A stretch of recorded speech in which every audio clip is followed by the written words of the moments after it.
रतन टाटा के बारे में कुछ बेहतरीन बातें। सॉल्ट से लेकर सॉफ्टवेयर तक का निर्माण करने वाली टाटा कंपनी भारत में ही नहीं पूरे विश्व में जानी जाती है और इसकी कामयाबी का श्रेय बहुत हद तक रतन टाटा को जाता है। रतन टाटा का स्वभाव शर्मीला था और वे दुनिया की झूठी चमक दमक में विश्वास नहीं करते थे। रतन टाटा की कुछ बातें।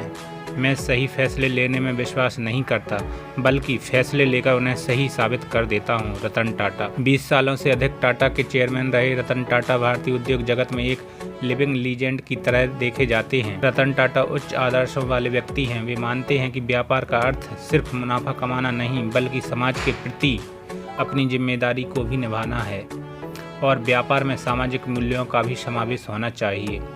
यह है रतन टाटा के अनमोल विचार। कभी भी सही निर्णय लेने पर विश्वास नहीं करता, मैं निर्णय लेकर उन्हें सही साबित करने में विश्वास। सभी के पास समान योग्यता नहीं, लेकिन हमारे पास अपनी प्रतिभा को विकसित करने के लिए समान अवसर हैं। में आगे बढ़ते रहने के लिए उतार चढ़ाव का बड़ा ही महत्व है। यहाँ तक कि ECG में भी सीधी लकीर अर्थमृत माना जाता है।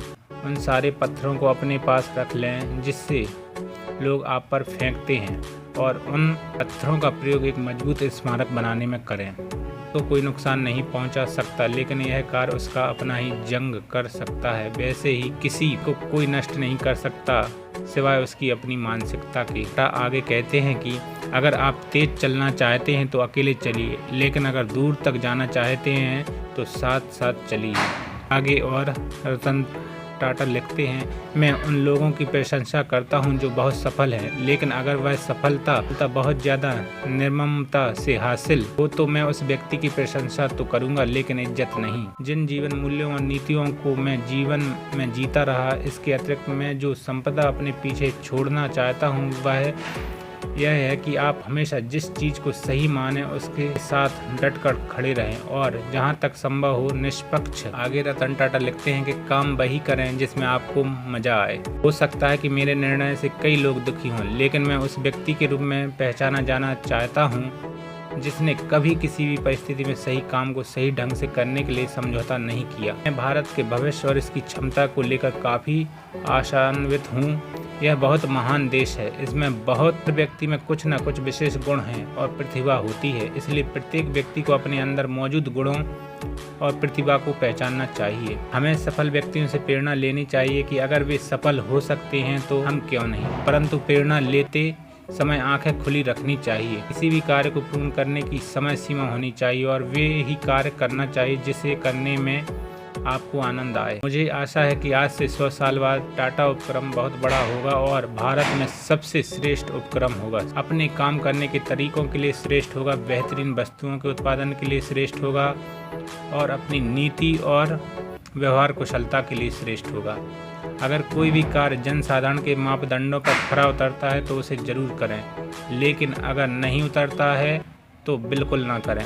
वह व्यक्ति जो दूसरों की नकल करता है कुछ समय के लिए तो सफल हो सकता है, परंतु जीवन में बहुत आगे नहीं बढ़ पाता। व्यक्ति को अपनी योग्यता और जीवन की परिस्थितियों के अनुसार अवसर व चुनौतियों की पहचान करनी चाहिए। उस दिन जिस दिन मैं उड़ने के योग्य ना रहूँगा वह दिन मेरे लिए सबसे मायूस दिन होगा। विश्व के करोड़ों लोग मेहनत करते हैं, लेकिन सबको इसका फल अलग अलग प्राप्त होता है, इसलिए मेहनत से मत भागिए, मेहनत करने के तरीकों में सुधार लाइए। मैं हमेशा लोगों को प्रोत्साहित करने के लिए कहता हूं कि लोग प्रश्न पूछें जो अभी तक पूछे नहीं गए हैं, नए विचारों को आगे रखें, नए आइडिया पर विमर्श करें ताकि दुनिया को और बेहतरीन बनाया जा। रतन टाटा ने एक स्कूल में भाषण के दौरान 10 बातें बताई जो विद्यार्थियों को नहीं सिखाई जाती। नंबर 1, जीवन उतार चढ़ाव से भरा है, इसकी आदत बना लो। नंबर 2, लोग तुम्हारे स्वाभिमान की परवाह नहीं करते, इसलिए अब पहले खुद को साबित करके दिखाओ। नंबर 3, कॉलेज की पढ़ाई पूरी करने के बाद 5 आंकड़े वाली पगार की मत सोचो। एक रात में कोई वाइस प्रेसिडेंट नहीं बनता, इसके लिए अपार मेहनत करनी पड़ती है। अभी आपको अपने शिक्षक सख्त डरावने लगते होंगे क्योंकि अभी तक आपके जीवन में बॉस नामक प्राणी से पाला नहीं पड़ा। तुम्हारी गलती सिर्फ तुम्हारी है, तुम्हारी पराजय सिर्फ तुम्हारी है, किसी को दोष मत दो। गलती से सीखो और आगे बढ़ो। तुम्हारे माता पिता तुम्हारे जन्म से पहले इतने नीरस और उबाऊ नहीं थे जितना तुम्हें अभी लग रहे। पोषण करने में उन्होंने इतना कष्ट उठाया कि उनका स्वभाव बदल गया। सांत्वना पुरस्कार सिर्फ स्कूल में देखने मिलता है। कुछ स्कूलों में तो पास होने तक परीक्षा दी जा सकती है, लेकिन बाहर की दुनिया के नियम अलग हैं, वहाँ हारने वाले को मौका नहीं मिलता। जीवन के स्कूल में कक्षाएं और वर्ग नहीं होते, वहाँ महीने भर की छुट्टी नहीं मिलती, आपको सिखाने के लिए कोई समय नहीं देता, यह सब आपके खुद करना होता है। लगातार पढ़ाई करने वाले और कड़ी मेहनत करने वाले अपने मित्रों को कभी मत चिढ़ाओ, एक समय ऐसा आएगा कि तुम्हें उनके नीचे काम करना पड़ेगा। रतन टाटा के बारे में मजेदार और दिलचस्प तथ्य क्या हैं? रतन टाटा के बाद टाटा साम्राज्य का वारिस कौन होगा? क्या ये सब चैरिटी ट्रस्ट के नाम होगा या फिर कुछ और?